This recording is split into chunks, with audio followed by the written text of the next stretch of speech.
Закрой.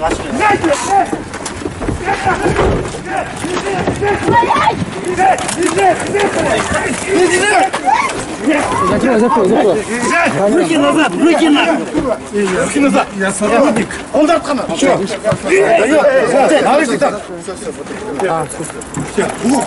Старший следователь ГКНБ. Получается, 6 июня 2023 года вам представляю на обозрение постановление о возбуждении уголовного дела. Ознакомьтесь, пожалуйста.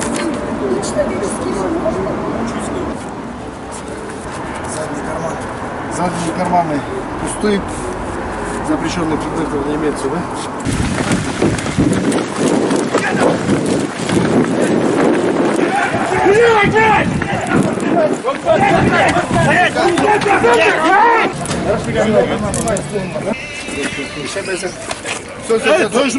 Мне сопротивление вот это.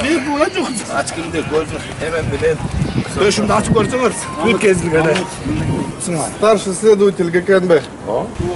Уголовное дело по признакам преступления, предусмотренного статьей 337, часть 3 Уголовного кодекса Кыргызской Республики.